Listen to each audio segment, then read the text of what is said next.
La malédiction du phare du Rocher aux oiseaux. En 1870, le gouvernement du Québec fait ériger le phare du Rocher aux oiseaux. On y place aussi un canon pour guider les vaisseaux par temps de brume. On nomme alors le premier gardien du phare, un monsieur Fenelton, dont on ignore le prénom. Cependant, monsieur Fenelton refuse la charge au dernier moment en alléguant qu'il a rêvé d'une prémonition, selon laquelle jamais aucun gardien ne garderait le phare plus de 10 ans, sans malheur.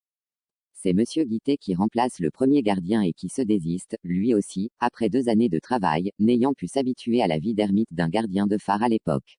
C'est monsieur Patrick Wallem qui devient le nouveau gardien. Les 7 premières années, tout va bien, mais le 8 avril 1880, monsieur Wallem aperçoit d'un grand nombre de loups marins aux environs du rocher et décide d'aller les chasser. Il est accompagné de son fils et de Thomas Tivierge, un ami qui était de passage. À peine les 3 hommes arrivent sur la banquise qu'une tempête se lève et les glaces, poussées par la force du vent, s'éloignent si vite que les pauvres hommes ne réussissent pas à regagner leur demeure. Le lendemain, monsieur Tivierge retourne au rocher, les pieds gelés et à moitié mort de froid. Il rapporte à l'inconsolable épouse du gardien que son époux et son fils sont morts pendant la nuit. Quelques mois plus tard, le 25 juillet 1880, monsieur Charles Chiasson, du Havre aux Maisons, est nommé nouveau gardien du phare.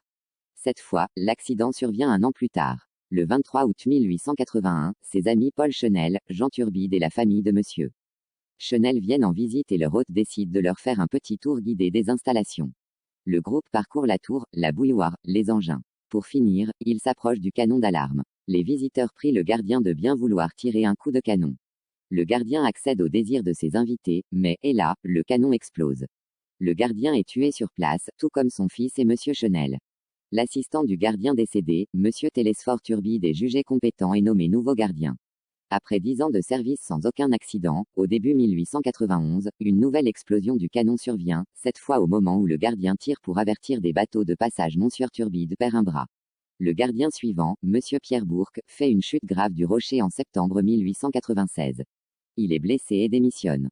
Le 7 mars 1897, par un temps magnifique, le nouveau gardien, monsieur Arsène Turbide, son fils Charles et son ami Damien Cormier aperçoivent un troupeau de loups marins dans les alentours et décident d'aller à la chasse sur les glaces. Ensuite, c'est la répétition des événements de 1880.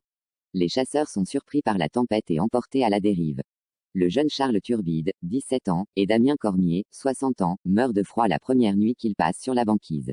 Arsène Turbide, après 3 jours et 3 nuits sur la glace, sans aucune nourriture, les pieds gelés, fait terre à la baie Saint-Laurent, mais il expire à l'hôpital.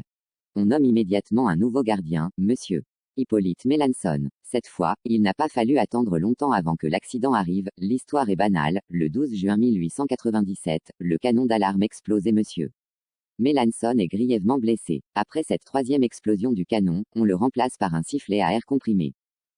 Au début mars 1911, le gardien suivant, Wilfrid Bourque, est allé à la chasse des loups marins. On a retrouvé son corps inanimé le lendemain. Le gardien suivant, monsieur Elphès Bourque, neveu du feu gardien Wilfrid Bourque, vient occuper le poste du gardien l'été 1912. Pendant un temps, tout marche bien. Il ne va jamais à la chasse aux loups marins. Le canon n'existant plus, on ne peut être victime d'une explosion, et il ne s'approche jamais des ravins. Mais monsieur Elphès Bourque, son frère Albin Bourque et monsieur Phileas Richard, sont morts à la suite d'un empoisonnement par l'eau qui s'est fait mauvaise après une longue conservation dans un réservoir où était probablement tombé un animal. L'année suivante, personne n'exprimant le désir de postuler pour le poste de gardien du phare, celui-ci fut abandonné.